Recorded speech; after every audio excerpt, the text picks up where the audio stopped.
Yes, today we are going to discuss the chapter motion, and inside the motion we are going to discuss types of motion. Clear?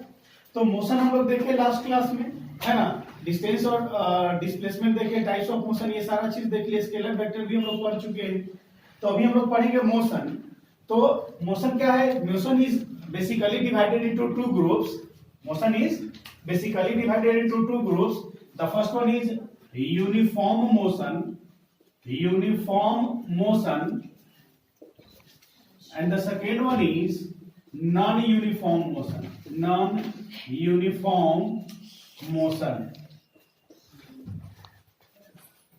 अब समझेंगे यहाँ पे कि what is uniform motion. तो क्या है यहाँ पे कि a body is said to be uniform motion if it travels equal distance in equal interval of time। जब कोई ऑब्जेक्ट इक्वल डिस्टेंस को इक्वल टाइम इंटरवल में जब ट्रेवल करेगा तो उसको बोलते हैं क्या? यूनिफॉर्म मोशन बोलते हैं। यानी when a body travels equal distance in equal interval of time, है ना? अब समझेंगे यहाँ पे कि इक्वल डिस्टेंस, अब no matter how much short is the time, है ना? यहाँ पे टाइम कितना शॉर्ट लेते हैं इससे कोई मतलब नहीं है। ऐसे बेसिकली जब कैलकुलेशन में चलते हैं तो हम लोग टाइम को सेकेंड में लेते हैं, ठीक है ना?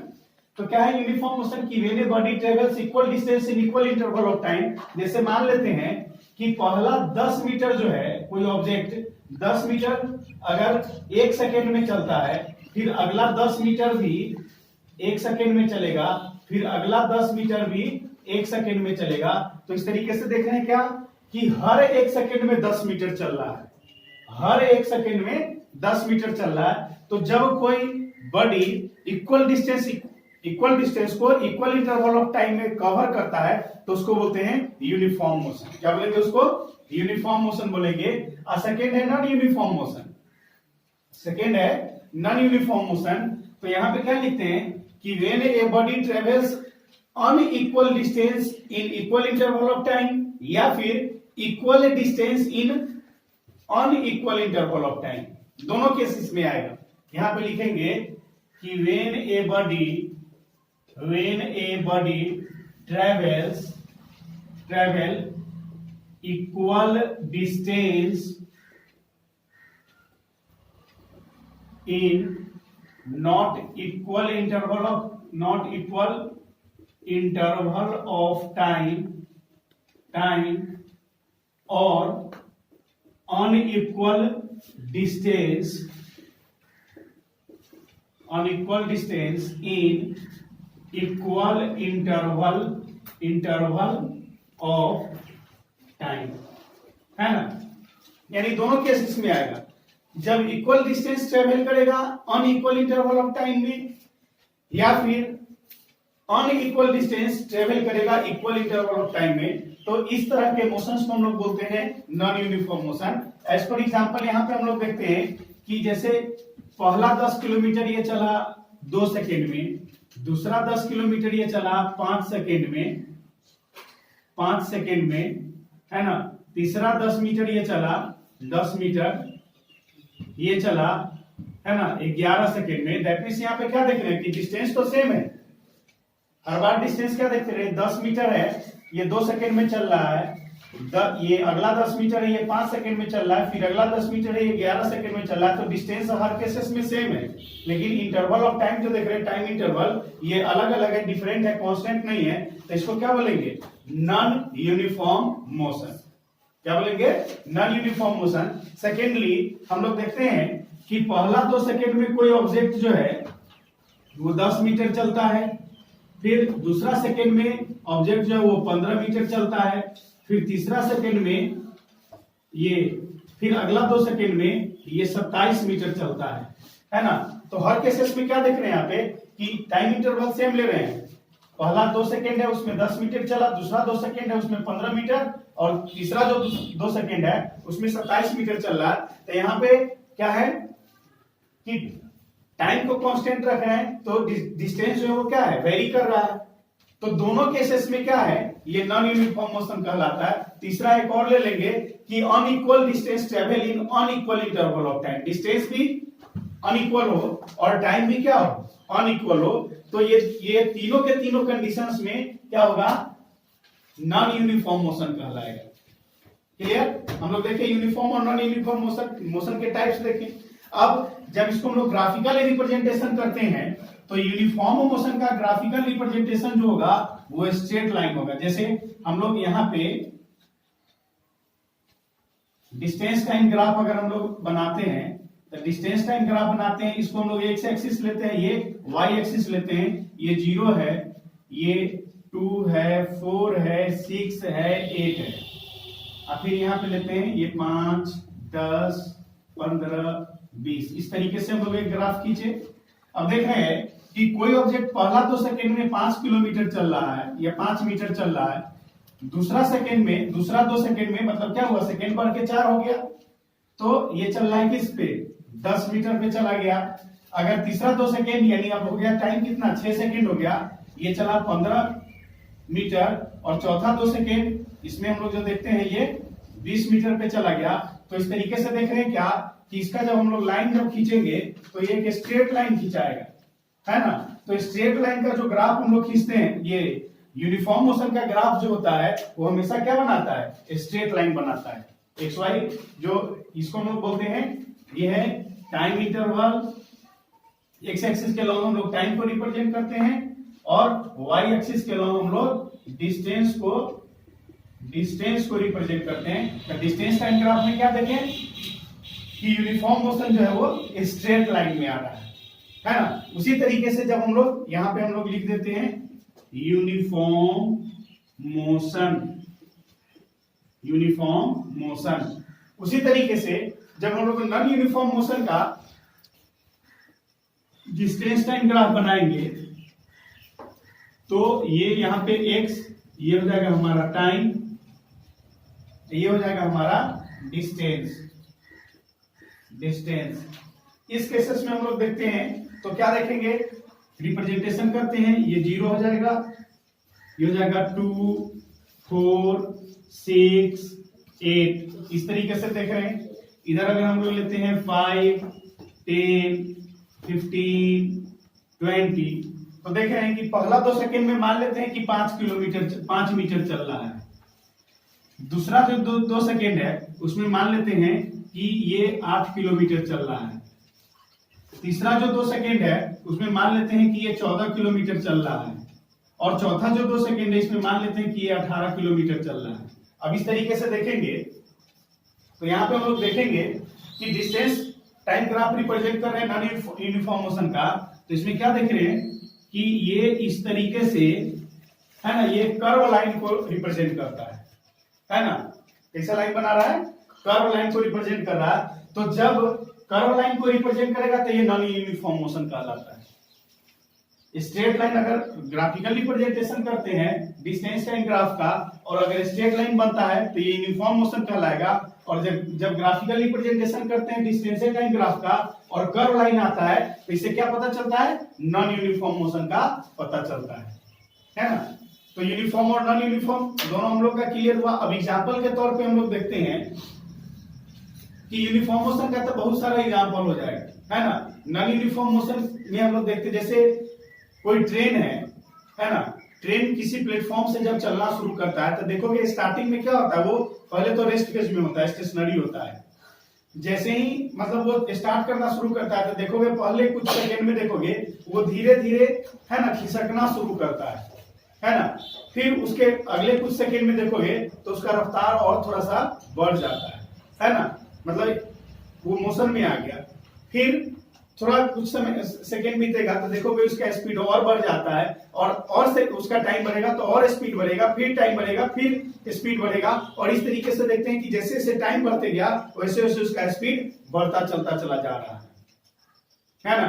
फिर देखते हैं वो उसके बाद मैक्सिमम स्पीड अटेन कर लेता है, जब बीच रास्ते में होता है तो मैक्सिमम स्पीड अटेन कर लेता है, लेकिन जैसे ही वो नेक्स्ट प्लेटफॉर्म पे आना शुरू करता है, नेक्स्ट जगह पे वो आएगा, तो ऐसे ही क्या हो जाता है वहां पे फिर से उसका स्पीड घटने लगता है। जब अगले स्टेशन पे जब रुकना होता है तो क्या करता है वो स्पीड उसका घटेगा, है ना। फिर कुछ समय में और घटेगा, फिर कुछ और सेकंड बीतेगा तो और घटेगा, और ऐसे होते होते होते होते क्या होता है कुछ सेकंड में, अगले कुछ सेकंड में वो प्लेटफॉर्म पे जाकर के स्टे कर जाता है, रुक जाता है, रेस्ट फेज में चला जाता है। तो इस तरीके से देख रहे हैं कि एक बार क्या हुआ, धीरे धीरे धीरे धीरे करके स्पीड बढ़ा, फिर उसके बाद बीच में कांस्टेंट हो गया, और फिर उसके बाद धीरे धीरे धीरे धीरे जाकर के कम हो गया। तो इस तरह के मोशंस को हम लोग बोलते हैं नॉन यूनिफॉर्म मोशन। फिर वैसे ही कोई फ्री फॉल हम लोग कराते हैं ऑब्जेक्ट को, है ना। फ्री फॉल ऊपर से एक सर्टेन हाइट से कोई ऑब्जेक्ट को गिराते हैं तो शुरुआत में देखोगे इसका स्पीड कम होता है, इसमें गति कम होता है, फिर अगले कुछ सेकंड में और ज्यादा, और जैसे जैसे वो जमीन के करीब आते जाएगा, अर्थ के करीब आते जाएगा, उसका स्पीड मैक्सिमम होता हुआ चलता चला जाता है। ये भी एक बेस्ट एग्जांपल है किसका, नॉन यूनिफॉर्म मोशन का।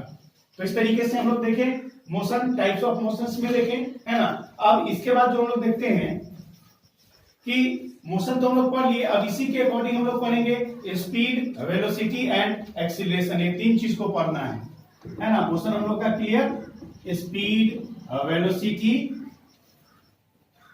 एंड एक्सीलरेशन को हम लोग पढ़ेंगे।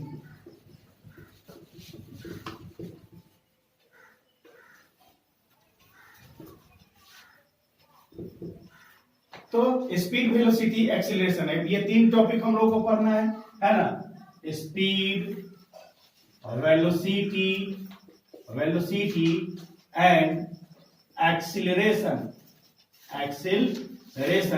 ये तीन चीज को पढ़ना है, जिसमें ये दो जो है ना बड़ा कॉमन ये दिखेगा, बहुत ज्यादा का डिफरेंस नहीं है, बहुत कॉमन चीज इसमें दिखाई देगा, इसमें स्पीड, वेलोसिटी, ये दोनों चीज में।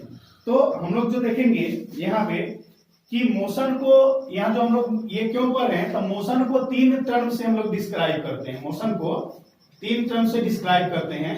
यानी अभी तो हम लोग मोशन, टाइप्स ऑफ मोशन पढ़े, डिस्टेंस, डिस्प्लेसमेंट, ये स्केलर वेक्टर पढ़ लिए। तो टाइप्स ऑफ मोशन जो हम लोग देखे हैं, तो मोशन को कौन डिस्क्राइब करेगा, तो मोशन को यही तीन चीज डिस्क्राइब करता है बहुत अच्छे तरीके से। कौन कौन, स्पीड, वेलोसिटी एंड एक्सीलरेशन। इस तीनों को अगर हम लोग जान जाएंगे, है ना, तो मोशन को डिस्क्राइब करने में हम लोग को बहुत ज्यादा सहूलियत मिलेगी, है ना। अब सबसे पहले यहाँ पे हम लोग पढ़ेंगे किसको, स्पीड को पढ़ेंगे। यहाँ पे स्पीड को पढ़ेंगे। स्पीड मतलब क्या होता है, गति, है ना। स्पीड मतलब हम लोग बोलते हैं गति। अब देखोगे कि स्पीड को हम लोग कैसे एक्सप्लेन करेंगे, कैसे हम लोग इसको क्लियर करेंगे, तो देखोगे क्या यहाँ पे, है ना, कि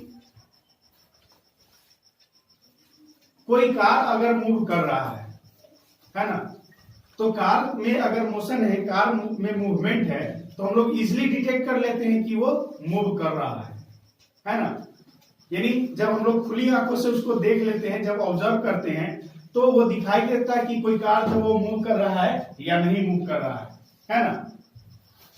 लेकिन कब वो पता चलता है, तो जब वो फास्ट रेट में, जब हाई स्पीड पे, जब तेज गति से चलेगा, तो हम लोग को उसका मोशन जो है, उसकी गति का, उसके स्पीड का पता चलता है। लेकिन वही कार अगर धीरे धीरे धीरे धीरे धीरे धीरे अगर मूव कर रहा है, जैसे बहुत ट्रैफिक है, बहुत ज्यादा भीड़ भाड़ वाला इलाका है, एरिया है, और वहां पे कार को देखोगे ना, तो एकदम बिल्कुल एकदम न के बराबर गति से वो आगे की तरफ बढ़ रहा होता है, तो उसको हम लोग क्या बोलते हैं, है ना। बोलते तो है कि मोशन में है, लेकिन वो बहुत ज्यादा हम लोग क्लियर नहीं हो पाते हैं कि वो कार जो है वो स्पीड मतलब गति में है या नहीं, है ना। अब इसी को जानने के लिए, है ना, कि कोई कार गति में है या नहीं है, तो उसको जानने के लिए हम लोग को स्पीड को पढ़ना होगा सबसे पहले, है ना। यानी ये स्पीड ही है, ये टर्म स्पीड ही है जो किसी भी ऑब्जेक्ट को के गति को बताता है कि कोई ऑब्जेक्ट जो है वो कितनी गति से चल रहा है, how fast the object is moving और how slow the object is moving, है ना। Speed determines us how fast the object is moving और how slow the object is moving. Speed हम लोग को क्या बताता है कि कोई ऑब्जेक्ट कितने तीव्र गति से चल रहा है या कितने तीव्र गति से, है ना, या कितने धीमी गति से वो मूव कर रहा है, इसका आइडिया हम लोग को स्पीड देता है ना। तो आप देखेंगे कि स्पीड का हम लोग डेफिनेशन क्या लिखते हैं, तो स्पीड को कैसे डिफाइन करेंगे, the total distance travel by a body in unit interval of time, किसी खास इंटरवल ऑफ टाइम में जब उसको हम लोग कैलकुलेट करते हैं तो हम लोग को स्पीड निकलता है। और ये मैथ में भी पढ़ चुके होंगे कि स्पीड इक्वल टू डिस्टेंस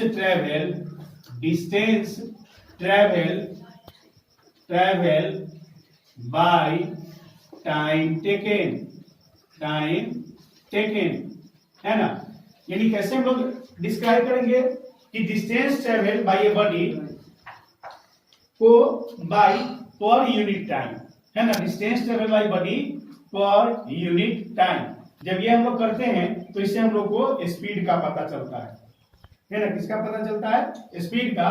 यहाँ पे स्पीड के लिए हम लोग जो लेटर यूज करते हैं वो v होता है, डिस्टेंस के लिए जो डिस्टेंस ट्रेवल होता है उसके लिए हम लोग s लेटर यूज करते हैं, और टाइम इंटरवल के लिए हम लोग t लेटर यूज करते हैं, है ना। यहाँ पे वेयर, यहाँ पे लिख देते हैं where v equal to speed,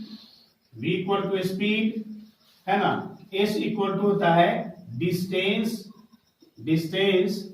travel, and t equal to होता है टाइम टेकन, है ना। इस तरीके से देखें v इक्वल टू क्या हो जाएगा, s बाई टी, है ना। अब टाइम टेकन, t जो देख रहे हैं वो टाइम टेकन है, तो time taken to travel certain distance या सच डिस्टेंस, किसी खास डिस्टेंस को वो किसी खास इंटरवल ऑफ टाइम में जब ट्रेवल करता है, दूरी तय करता है, तो उसको हम लोग बोलते हैं स्पीड। अब इसको हम लोग कैसे कैलकुलेट करते हैं, तो सपोज यहाँ पे एक एग्जांपल के माध्यम से कि suppose a car is moving, car covers 100 kilometre in 4 hour, है ना, car travel 100 kilometre in 4 hour. तो स्पीड इसका निकालने के लिए क्या करेंगे, टोटल डिस्टेंस ट्रेवल, तो कार जो है वो कितना डिस्टेंस ट्रेवल कर रहा है, 100 किलोमीटर ट्रेवल कर रहा है, तो डिस्टेंस ट्रेवल क्या हो जाएगा, डिस्टेंस ट्रेवल 100 किलोमीटर, है ना। और टाइम क्या ले रहा है, 4 आवर ले रहा है ना, 4 आवर ले रहा है। 4 घंटे में ये 100 किलोमीटर कोई कार अगर ट्रेवल करता है तो इसका स्पीड कैसे निकालेंगे, यहाँ पे 4 से इसको काटेंगे तो 25 हो जाएगा, यानी स्पीड इक्वल टू क्या हुआ, 25 किलोमीटर। ये इसके लिए पर एंड एस के लिए आवर, यानी इस तरीके से हम लोग स्पीड निकाल लेते हैं, है ना। स्पीड का कैलकुलेशन हो गया हम लोग के पास। तो इस तरीके से हम लोग कैलकुलेशन करते हैं डिस्टेंस निकालने के लिए। अब देखेंगे यहाँ पे कि ये कहने का मतलब क्या कंक्लूजन निकल रहा है कि कोई कार हर 1 घंटे में, यानी 25 किलोमीटर पर आवर आ रहा है ना, तो इससे हम लोग को क्या आइडिया मिल रहा है, क्या कंक्लूजन मिल रहा है कि वो कार जो है वो हर 1 घंटे में 25 किलोमीटर की दूरी तय करता है, हर 1 घंटे में 25 किलोमीटर की दूरी तय करता है। तो ये इससे हमको पता चल गया कि जो ऑब्जेक्ट है, यानी वो जो कार है, उसका ये स्पीड क्या है, स्पीड का यहाँ पे हम लोग को पता चल गया। अब देखते हैं यहाँ पे, है ना, कि एसआई यूनिट जो हम लोग देखते हैं डिस्टेंस का, वो क्या होता है, एसआई यूनिट मीटर लेते हैं, है ना। ये हायर यूनिट हम लोग लिए हैं, लार्जर यूनिट लिए हैं, लेकिन एसआई यूनिट जो होता है डिस्टेंस का, एसआई यूनिट क्या होता है, मीटर में हम लोग इसको रिप्रेजेंट करते हैं डिस्टेंस को, है ना। और टाइम टेकन को हम लोग किस में रिप्रेजेंट करते हैं, सेकेंड में रिप्रेजेंट करते हैं, यानी एसआई यूनिट इसका क्या हो जाएगा, मीटर पर सेकेंड, यानी स्पीड का एसआई यूनिट ऑफ स्पीड का एसआई यूनिट क्या हो जाएगा, मीटर पर सेकेंड, या फिर मीटर सेकेंड इन अपॉन 1, है ना, सेकेंड इनवर्स 1 कर देंगे तो इसका ये एसआई यूनिट हो जाएगा, ठीक है ना। लेकिन जब इसको हम लोग लार्जर यूनिट में हम लोग कन्वर्ट करते हैं तो क्या हो जाएगा, ये मीटर की जगह पे क्या हो जाएगा, ये क्या हो जाएगा, किलोमीटर पर आवर भी इसको हम लोग रिप्रेजेंट करेंगे, ये लार्जर यूनिट हो जाएगा, किलोमीटर पर आवर, ये लार्जर यूनिट के तौर पे जाना जाएगा, ठीक है। अब यहाँ पे हम लोग देखते हैं कि ये जो स्पीड जो हम लोग देख रहे हैं, है ना, ये स्पीड स्केलर क्वांटिटी है, ये स्पीड क्या है, स्केलर क्वांटिटी है, स्केलर वेक्टर पढ़ा दिए थे लास्ट क्लास में, फिर भी यहाँ पे एक बार बोल देते हैं कि स्केलर क्वांटिटी दो तरीके का, scalar quantity and vector quantity, है ना। तो स्केलर क्वांटिटी में क्या, the quantity which have only magnitude is known as scalar quantity and the quantity which have magnitude as well as direction that is known as vector quantity. तो यहाँ पे speed क्या है, स्केलर क्वांटिटी है। Speed क्या है, scalar quantity है। और ये स्केलर क्वांटिटी कैसे है, क्योंकि स्पीड में सिर्फ और सिर्फ मैग्नीट्यूड है, स्पीड में सिर्फ और सिर्फ मैग्नीट्यूड है। यहाँ पे किसी तरह का कोई डायरेक्शन नहीं दिया है। यहाँ पे स्पीड, ये कार जो है ये 100 किलोमीटर पर आवर में ट्रेवल कर रहा है, दैट मीन्स क्या है कि इसका कंक्लूजन निकला कि 25 किलोमीटर पर आवर, यानी हर एक घंटे में ये 25 किलोमीटर दूरी तय करता है। अब इसमें ना तो बोला है कि दूरी 25 किलोमीटर पूरब चल रहा है, ना ही 25 किलोमीटर पश्चिम चल रहा है, ना ही नॉर्थ चल रहा है और ना ही साउथ चल रहा है। कहीं पे कोई डायरेक्शन का चर्चा नहीं है। दैट्स वाई डायरेक्शन का चर्चा नहीं है, सिर्फ मैग्नीट्यूड यहाँ पे है। तो मैग्नीट्यूड होने के चलते इसको हम लोग बोलते हैं कि this one is only scalar quantity, यानी speed is scalar quantity, speed is scalar quantity. अब देखेंगे कि इसको हम लोग मेजर कैसे करते हैं। तो स्पीड को मेजर करने के लिए देखोगे जितनी भी गाड़ी है, गाड़ी में मीटर लगा हुआ होता है उसके सामने। तो स्पीड को मेजर करने के लिए जो इंस्ट्रूमेंट डिवाइस का नाम है उसका बोलते हैं स्पीडोमीटर। क्या बोलते हैं, स्पीडोमीटर। के साथ साथ अब जो देखते हैं कि उस मीटर में देखते हैं कि स्पीड तो बताता ही, के साथ साथ क्या है कि वो डिस्टेंस को भी बताता है, यानी किलोमीटर वाला भी चलते रहता है। 1 किलोमीटर, 2 किलोमीटर, 3 किलोमीटर, 4 ऐसे कर करके किलोमीटर भी चलता है। वो सिंपल मीटर भी है। अब तो गाड़ी वगैरह में डिजिटल मीटर आना शुरू हो गया, लेटर लिखा था 1257 ऐसे कर करके, है ना। तो स्पीड को डिटेक्ट करने के लिए स्पीडोमीटर यूज किया जाता है और डिस्टेंस को मेजर करने के लिए क्या यूज किया जाता है, ऑडोमीटर, है ना। कितना डिस्टेंस, जैसे यहाँ से हम लोग पटना चल रहे हैं तो यहाँ से पटना अगर 70 किलोमीटर है तो 70 किलोमीटर कौन बता रहा है, ऑडोमीटर बताएगा। क्या उसको बोलते हैं, ऑडोमीटर। और यहाँ से पटना जा रहे हैं तो किस रफ्तार से जा रहे हैं ये स्पीडोमीटर बता रहा है कि हम 40 के स्पीड से चल रहे हैं या फिर 60 के स्पीड से चल रहे हैं या फिर 100 के स्पीड से चल रहे हैं, वो स्पीडोमीटर बताता है। तो इस तरीके से हम लोग देखें कि स्पीड क्या देख रहे हैं, स्पीडोमीटर से, और डिस्टेंस जो ट्रेवल होता है वो ऑडोमीटर से हम लोग मेजर करते हैं। तो इस तरीके से हम लोग स्पीड को देखें, ठीक है ना।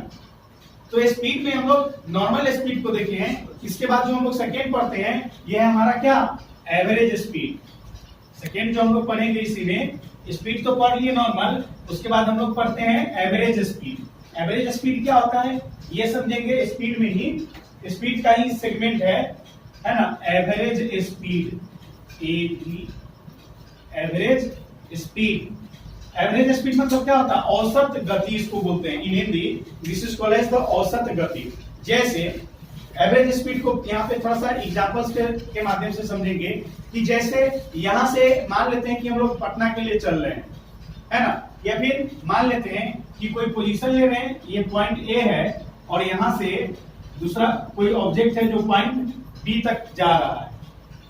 ये देखेंगे तो कोई ऑब्जेक्ट पॉइंट ए पे है, पॉइंट बी पे वो जाना चाह रहा है, तो क्या होता है कि ऑब्जेक्ट पहले यहाँ पे रेस्ट फेज में 0 है ना, रेस्ट फेज में है। जैसे ही ये स्टार्ट होगा तो क्या होगा, स्टार्टिंग में इसका स्पीड जो होगा वो कम होगा, ये धीरे से चलेगा, फिर और बढ़ेगा, फिर और बढ़ेगा, फिर और बढ़ेगा, मैक्सिमम होगा। ऐसे करते करते मैक्सिमम होगा, फिर धीरे धीरे धीरे धीरे स्लो होते होते रुक जाएगा, है ना। तो यहाँ पे कांस्टेंट स्पीड तो एक जैसा नहीं ना रहा, कभी स्पीड कम है और कभी ज्यादा है, फिर कभी कम हो गया।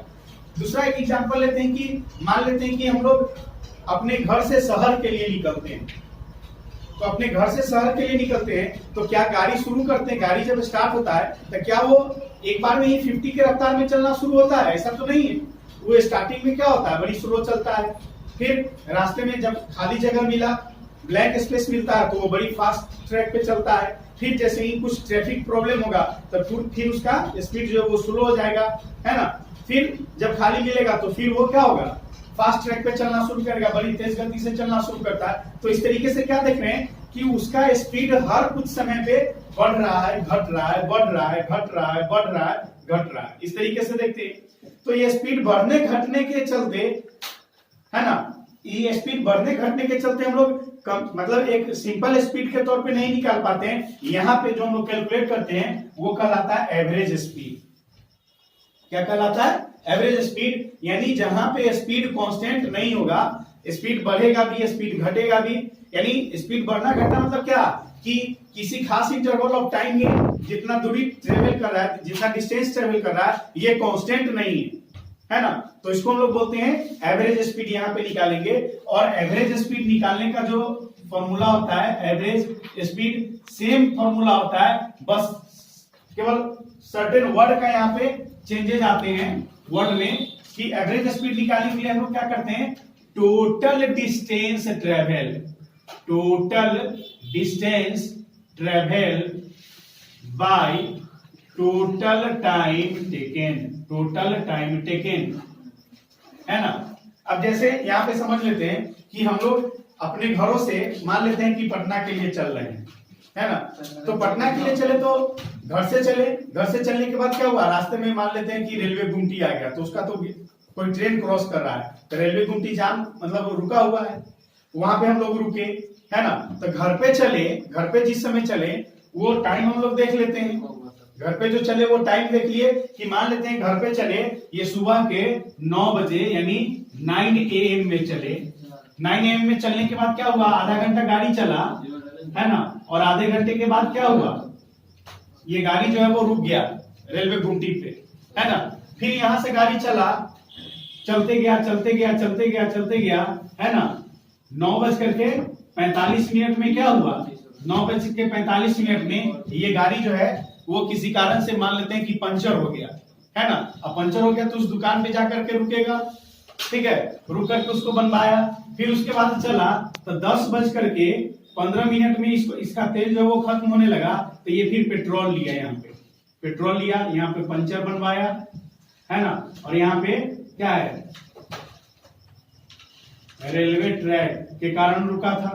अब क्या हुआ, यहाँ पे जब पहुंचा 10:15 में पेट्रोल लिया, उसके बाद फिर यहाँ आगे चला तो 11 बजे के आसपास में पटना गांधी सेतु पे जाकर के ये, है ना, पटना गांधी सेतु पे जाकर के ये ट्रैफिक में फंस गया, है ना। अब देखोगे यहाँ पे कि ट्रैफिक प्रॉब्लम यहाँ पे आया, ट्रैफिक प्रॉब्लम आया। उसके बाद ये जहां पहुंचना था, यानी पटना जो पहुंचना था, मान लेते पटना 0 माइल ही पहुंचना था, तो वहां पहुंचने में इसको 1 बज गया, है ना। वहां पहुंचते पहुंचते इसको डेस्टिनेशन पे जाने में इसको 1 बज गया। अब देखो समझ लो यहाँ पे कि इसको हम लोग कैसे कैलकुलेट करेंगे।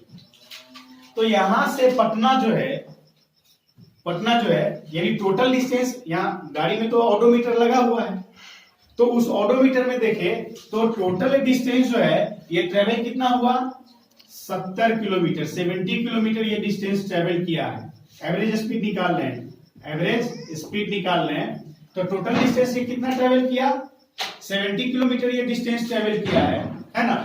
लेकिन इस 70 किलोमीटर डिस्टेंस को ट्रेवल करने में स्टार्ट कब किया था ये जर्नी, 9 AM में स्टार्ट किया था जर्नी, 9 AM में, और इंड हो गया इसका कितना, 1 PM में जाकर के, यानी 1 बजे इसका डेस्टिनेशन पे पहुंचा, यानी ये जर्नी कंप्लीट हुआ 1 बजे, यानी कितना टोटल समय लग गया इसको, तो 4 घंटा यानी 4 आवर लगा, यहाँ पे 4 आवर लगा, है ना। तो अब यहाँ पे क्या है कि इसका एवरेज स्पीड हम लोग कैसे निकालेंगे, तो कैलकुलेट कैसे करते हैं, 70 को 4 से करेंगे तो क्या हो जाएगा, 2 2 जब 4 35 हो जाएगा, इसको काटेंगे तो क्या हो जाएगा 17.5, यानी 17.5 किलोमीटर पर आवर के रफ्तार से ये गाड़ी चला। ये इसका क्या बता रहा है, एवरेज स्पीड बता रहा है। क्या बता रहा है, एवरेज स्पीड बता रहा है। यानी अब ये कब कितना तेज चला, है ना, कभी ये 100 के रफ्तार में भी कार चला होगा, कभी ये 20 के रफ्तार में भी कार चला, कभी 0 के भी रफ्तार में ये रुका हुआ रहा। तो ये सारा को हम लोग क्या करते हैं, ओवरकम कर देते हैं, है ना। हम लोग कंप्लीट क्या देखते हैं, तो टोटल डिस्टेंस को देखते हैं कि टोटल डिस्टेंस ये कितना ट्रेवल कर रहा है और टोटल टाइम ये कितना ले रहा है, बस उससे इसको हम लोग कैलकुलेट करते हैं, हम लोग का एवरेज स्पीड निकल जाता है। क्लियर। अब इस तरीके से हम लोग क्या देखें, स्पीड देखें, स्पीड का एवरेज स्पीड देखें, और तीसरा जो हम लोग को पढ़ना है वो है यूनिफॉर्म स्पीड, और यूनिफॉर्म स्पीड को हम लोग क्या बोलते हैं, कांस्टेंट स्पीड बोलेंगे।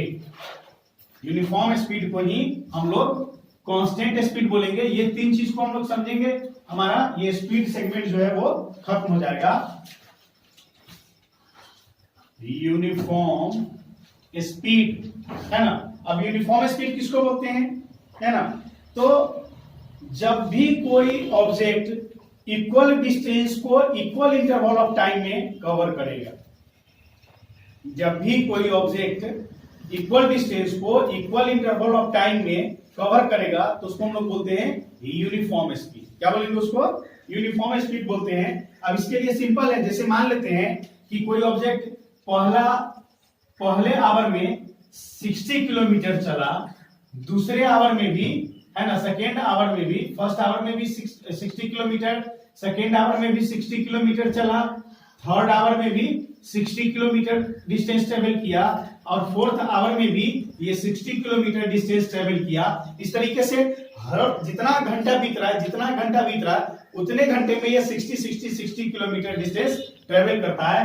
तो इसके लिए भी हम लोग क्या निकालेंगे, speed equal to distance by time. वैसे ही निकालेंगे कि डिस्टेंस ट्रेवल कितना हुआ, 60 यानी टोटल कितना हुआ, 240 किलोमीटर चला, ये 240 किलोमीटर चला। अब देखते हैं कि ये 240 किलोमीटर चलने में इसको टाइम कितना लगा, 1 hour, 2 hour, 3 hour and 4 hour, यानी टोटल कितना चला, 4 घंटे में ये डिस्टेंस ट्रेवल किया। तो इसका कैलकुलेशन करेंगे तो क्या निकल जाएगा, काटेंगे 60, यानी निकल जाएगा 60 किलोमीटर पर आवर। और इससे क्या पता चल रहा है, कितना निकलेगा, 60 kilometre per hour. That means क्या कि हर एक घंटे में ये ऑब्जेक्ट जो है वो 60 किलोमीटर डिस्टेंस जो है वो ट्रेवल करता है। ठीक है, तो स्पीड आपका क्लियर हुआ। इसके बेस पे आप न्यूमेरिकल बनाएंगे। अगर किसी तरह का कोई प्रॉब्लम होगा तो कमेंट बॉक्स में लिखेंगे, है ना। फिर इसके बाद स्पीड जब हम लोग कंप्लीट कर लिए तो उसके बाद हम लोग को वेलोसिटी पढ़ना है।